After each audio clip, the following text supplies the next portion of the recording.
when they would be forced out technically. And of course, when you stop and think about that, it's true. Now, the problem here, I think, is twofold with this decision. One, I disagreed with you leading my most honorable witness. I just couldn't believe it. You know, I want to stand up for her because, in fact, the court didn't speak to whether or not there was any legitimacy to an executive order. This was about Donald Trump's tweets. Donald Trump said in a tweet that Dreamers are good, educated people, accomplished young people. They have jobs. They're in the military. Why would we kick them out? The judge in San Francisco then says, well, that sounds like the chief executive, whose job it is to make a judgment here, thinks this is in the public interest. It's up to the Congress to set the laws. But as we stand now, we think the public interest is served by what the president said. Mr. President, you get your wish. Don't kick out the Dreamers. Well, perhaps what this all does is force Congress to actually not just have to worry about the president's deadline, but that there's now a court situation. So you have Republicans and Democrats, Kimberly, who came together yesterday, and now maybe there's more pressure on them to actually get it done. Yeah, and I think that's what we're talking about here, you know, yesterday as well, is just like the negotiating and being able to try to come together. This is something that President Trump excels at. He wants to put a little bit of pressure, a little bit of, you know, a foot on the pedal, give it a little bit of gas to make sure that Democrats are also going to try to engage. And it's fascinating, isn't it? Because you see, like you said, Dana, the people on the right getting very upset about some of this, saying it's too much of a giveaway. This was not, it's inconsistent with the campaign. So you've got, you know, vocal opponents on this side, like we saw. And then you have some Democrats who still don't seem to be happy enough with allowances that he's making that, in fact, are in direct accordance with what they were supporting. So, but if he's going to get the deal done, and the objective of this is to get a deal done, whether it's immigration or anything else, you know, DACA, Dreamers, whether it's on taxes, whether it's on health care, he wants to get it done. So what can he give and pressure to try to get them over to his level? Who does the president need to persuade, or how could he persuade people to support a compromise? Well, the funny thing about a compromise, the evidence of a compromise is when everybody is unhappy about a deal, right? That means that they didn't get everything. So if nobody gets everything they want, that means somebody gave up something. And so that's what you're seeing. You're seeing Ann Coulter and on the hard immigration side, and you have the Democrats, and everybody's ticked off about something. That's what happens in a negotiation, in a deal. However, I don't go for deals for the sake of a deal. I mean, we talked about that with taxes. He just wanted a tax deal, but we didn't, in its initial stages, we weren't pleased with it because it just felt like he wanted a deal. Yeah. But now it's kind of happening, and we kind of knew this is, you know, Bannon's gone. He's got more room to play.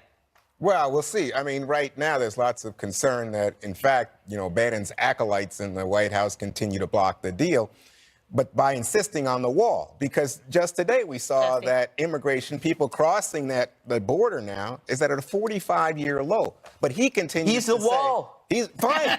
Okay, fine. But then you don't need all these billions for an actual wall. So let's make a deal. That's based on the promise, and the premise is based on the promise. And the statistics show that just this last month, 1,000 illegal aliens were caught crossing per day.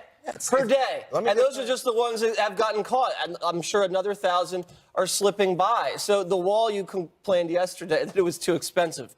I think it's $30 billion. $30 billion. I looked it up. Yeah.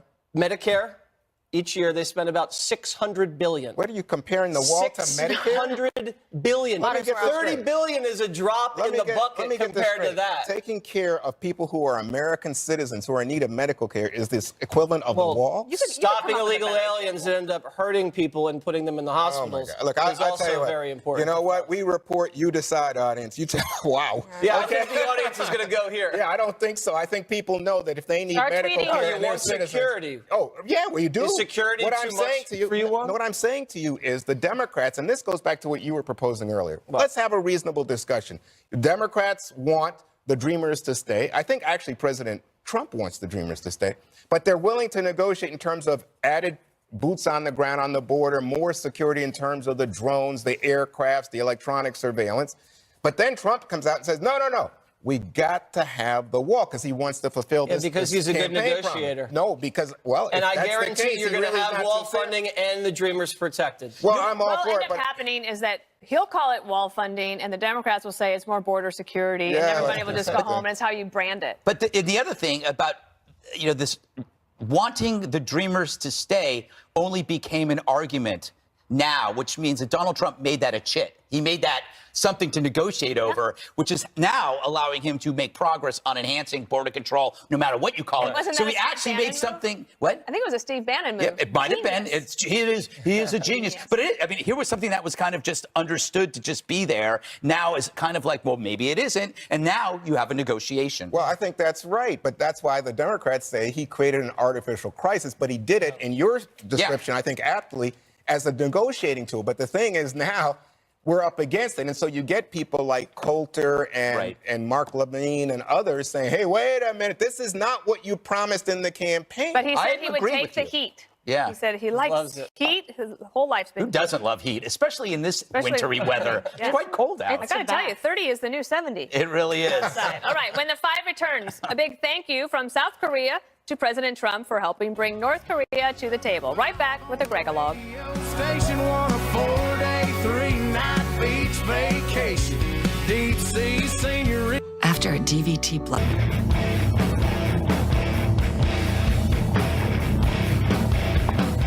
After Donald Trump hosted a historic bipartisan televised meeting, Mika Brzezinski and her ventriloquist dummy, Joe, said it was awesome. Nah, they trashed it. This was nothing more than a dog and pony show where he was using Democrats and Republicans to try and show that he was fit, when in truth, he actually showed that he had very little command of the issue. Really funny. All right, so he's vilified for being partisan, vilified for being bipartisan, vilified for not compromising, vilified for compromising, and all by the same talking heads. So who sounds mentally unbalanced now? Anyway, how do you know when you're losing an argument, when you can't even give just a little bit of credit to your foe? Confidence is shown when you're willing to say when the other guy scores, but there are others who can't. Check out this haircut.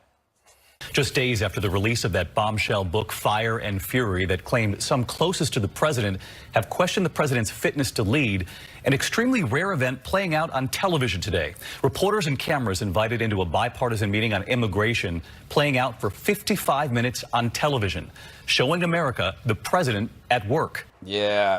I'm sure that guy reads a ton. He subscribes to International Moose and Gel Monthly. He has amazing hair. Have you ever seen that? Amazing. Amazing. I mean, it's Jesse Waters. But at least one person gave Trump credit.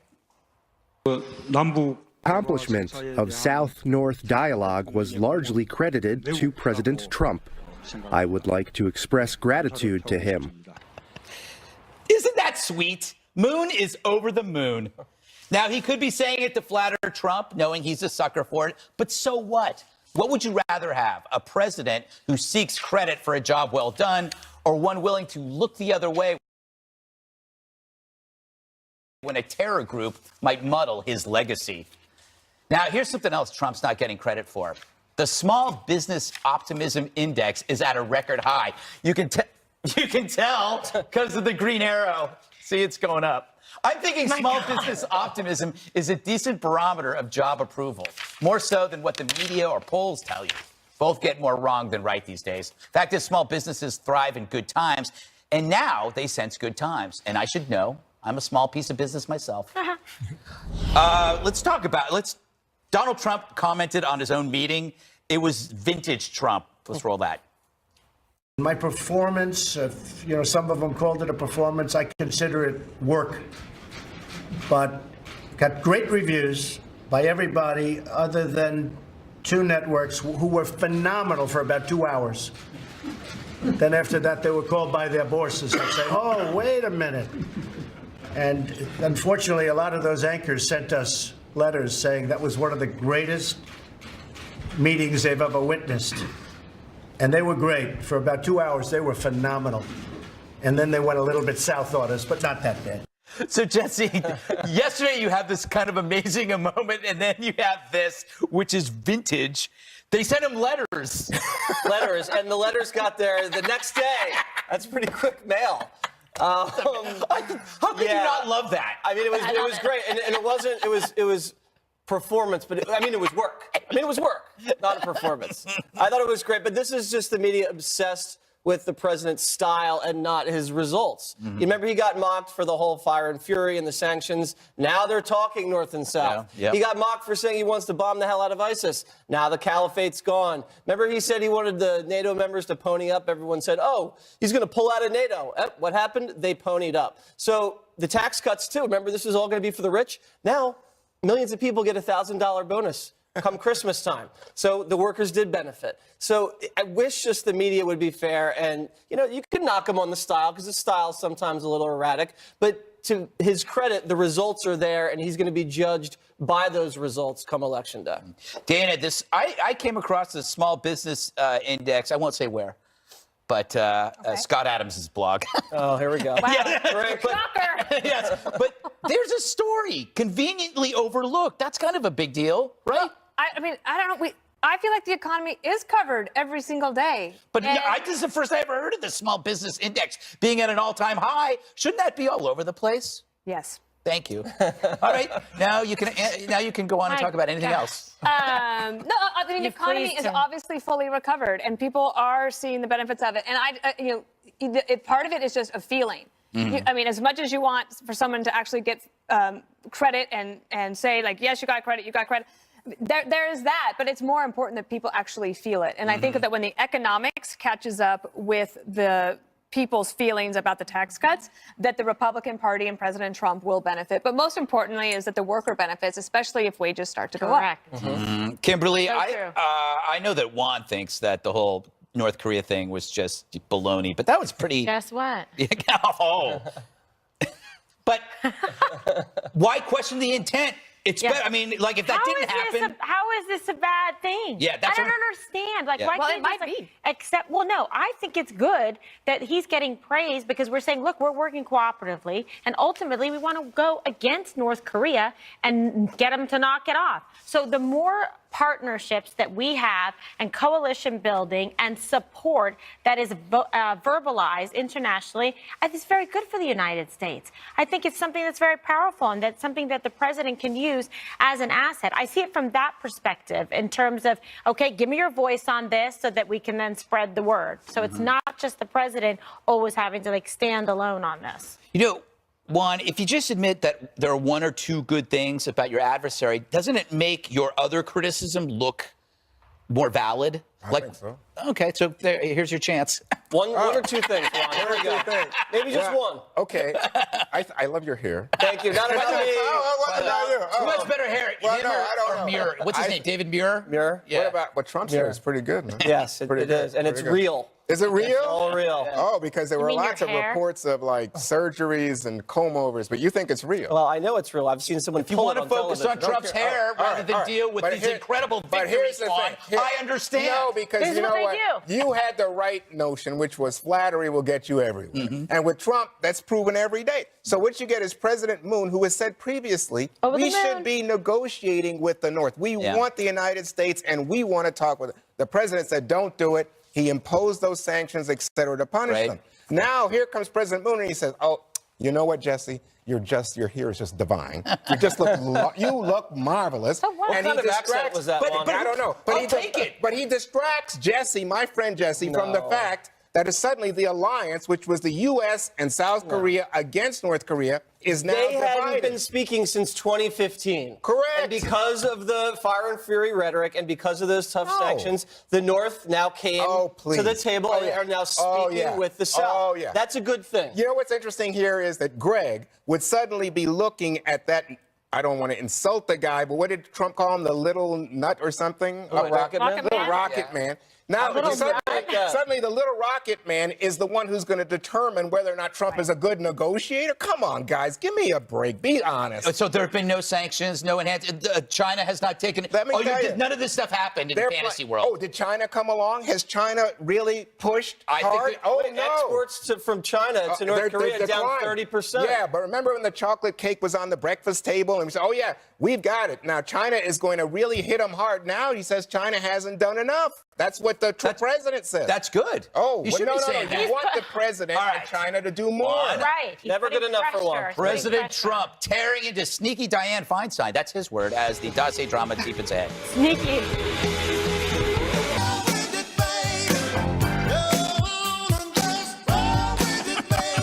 Enough is enough. President Trump's personal lawyer taking legal action against that, quote, fake Russian dossier, suing Fusion GPS, the firm behind it, and BuzzFeed, which published the uncorroborated document on the president and his campaign. Michael Cohen alleges false and defamatory allegations have resulted in harm to the president's reputation. Mr. Trump unleashed some fury today on Senator Dianne Feinstein for releasing testimony of Fusion GPS co-founder Glenn Simpson. Quote, the fact that sneaky Dianne Feinstein, who has on numerous occasions stated that collusion between Trump and Russia has not been found, would release testimony in such an underhanded and possibly illegal way, totally without authorization, is a disgrace. Must have tough primary. Feinstein's response? Does it offend you when the president calls you shady in a tweet? I know you're he tends to call people names very quickly, so I'm not alone.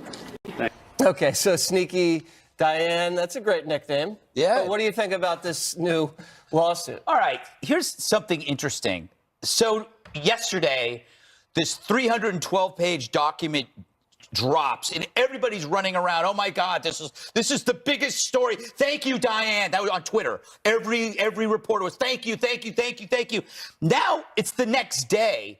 Where the hell is the breaking news? All this hoopla and hosannas over heroism of Diane, and this story is like a blow-up doll. It's inflated and disappointing. All right. Well, Juan yesterday. Wow. Said, how would you even know that? Well, I'm glad you raised this story. That's what everyone wants to know. The witness has damaged himself. Destroyed.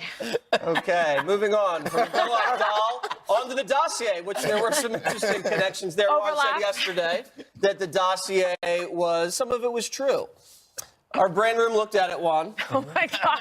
Here comes some punishment, Juan. Is the dossier accurate? There has been no public corroboration of the salacious allegations against Mr. Trump, nor of the specific claims about coordination between his associates and the Russians. So, Juan, you were fact-checked by your own company, and you got 4 Pinocchios. Oh, is that right? Now you must be removed. That'd be great. Removed. But I would think what they said was not corroborated, right? So that's true. They didn't say it was wrong, which is what you are suggesting. Okay. So UFOs exist because they haven't been corroborated. No, but that would be there's no speculation here. I think everyone can agree. No. The document suggested that Russia was out to interfere in the election, damage the U.S., damage our role on the world stage. And they did that. And secondly, that they were making available negative information on one candidate in order to aid Donald J. Trump. Actually just said that there was a line of communication between the Kremlin and the Trump campaign, and I don't think I don't think there's any question that at all. I don't think there's any question that we saw a Russian lawyer in Trump Tower just down the street here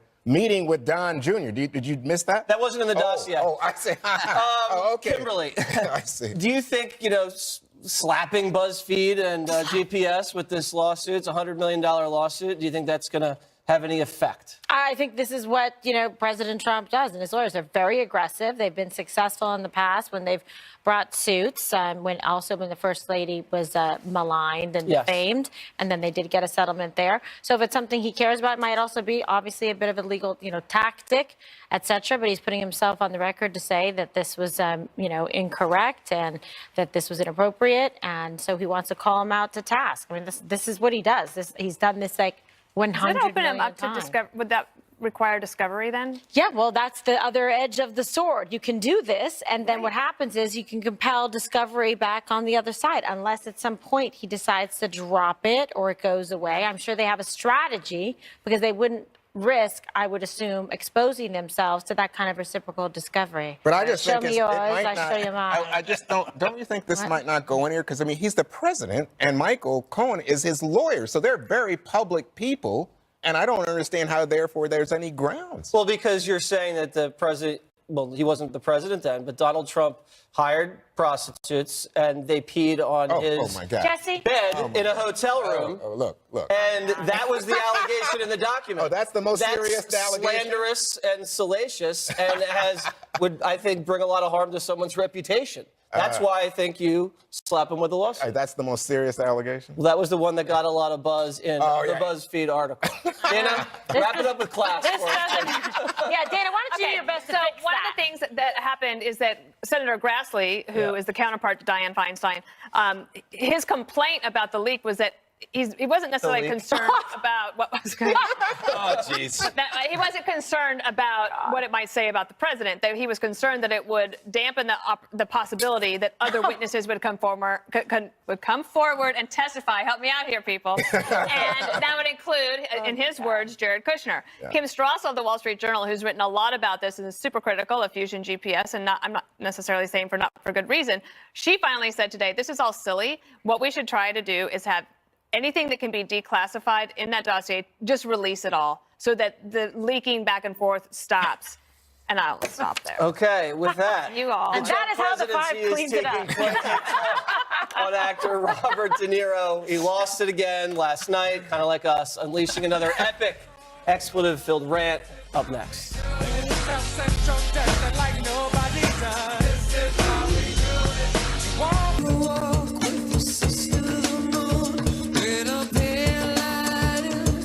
No.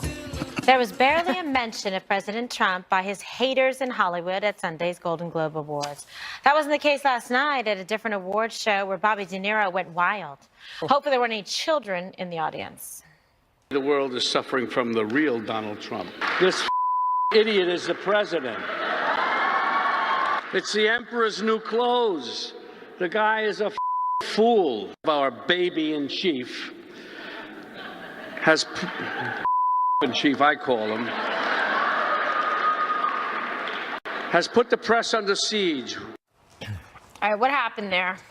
That's what happens when an actor doesn't. I mean, that's why they have scripts, right? The great thing about Robert De Niro is he's such a great actor when he was younger, and he's just, it's too bad. I wrote De Niro into my iPhone when we were to pitch the story, and it came out as denial.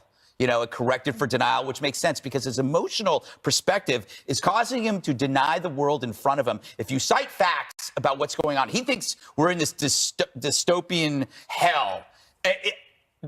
Things have never been better, but he can't see that. But I will add, in his defense, something like 5 years ago, I saw an actor of equal magnitude of him, as big as he is, say pretty vicious stuff about Obama, and so this emotional, irrational door can swing both ways. You know, it's when your mind is clouded by emotion, that's what you see. And any sensible person, when you look at that, you just go, he's not doing well. It's not a good look for you, De Niro. Feel bad. All right. What do you think, Dana? Well, I thought that the restraint at the Golden Globes was actually quite welcome, and it served them well, given that night could have turned into something kind of like this. Because you like civility. Oh, I love civility. Yes, you do. Civility's overrated. We can tell you think so. I don't have anything else about De Niro. That's it? I don't have anything else about De Niro. Denial. Oh, okay. Yeah. All right, Jesse, what can you say? I don't have anything else about De Niro. Tell us more about the dossier. I'd appreciate it. Where do we start? Oh, my God. Depends on what I have to say about. No, I want to talk about De Niro, and I think that if this had been a guy, like Greg said, if he was going after President Obama like this, he'd never work again. So there's a huge double standard. Second of all, I love this guy, and it's sad to see him kind of come unglued on television. I don't know if it's his age. I hope it's not his age, but you know, he shouldn't be speaking like this in public. And he's speaking about just not the president. It's the office of the presidency that he's insulting. And he should know better than that. And it's not a very intellectual argument. So for someone that's supposed to be this very cultured actor who's won all these awards and, you know, he's a great actor and he, you know, hangs in very, you know, high circles, to speak like he's a 17-year-old, it just kind of ruins his reputation for a lot of people. And I think even liberals that hate the president, hate his policies, look at someone like that up on the lectern and say, you know what, that doesn't make our side look good at all. It's not the first time that he's done this as well, Juan, where he's just gone on a rant and said stuff about President Trump and De Niro, you know, big buddy of Harvey Weinstein. And yeah, he said he wanted to punch him in the face or one point. Amazon they waste like $40 million on doing some film thing with him, and then after the Harvey Weinstein thing, maybe he's angry, he's cranky. Well, if he's genuinely concerned about the country, he has a right. I think he has. Sure he does. He should speak out and say that he has concerns. And, you know, obviously Donald Trump has his own issues, everything from women to policies that we've been talking about. And how can you not? I mean, Greg acknowledged that people on the right said some very harsh, ugly things about people on the left. Name one person Ted of the Nugent? caliber. I'm just saying. I was present when one actually said that he had proof that Obama wasn't born here. Yeah, and it was pretty. Yeah, and I would say this guy is right up there with De Niro. Yeah, Well, he did that video. I'm going to punch him in the face in October. So this is like, you know, he's just building. But you know what? So remember that this was an award. So Meryl Streep won for her role as Katharine Graham. Meryl who? Meryl Streep. Streep. Her name is Streep. All right. As her role as Katharine Graham in this movie, The Post. That nobody's seeing. And what he said was, he talked about Nixon being someone who was delusional, narcissistic, and petty. And then he said, the good old days, compared to Donald Trump. I thought that was pretty funny. He should have stuck with that material. The offensive stuff really did go over the top. Okay, we concur. I had a new mirror that will tell you everything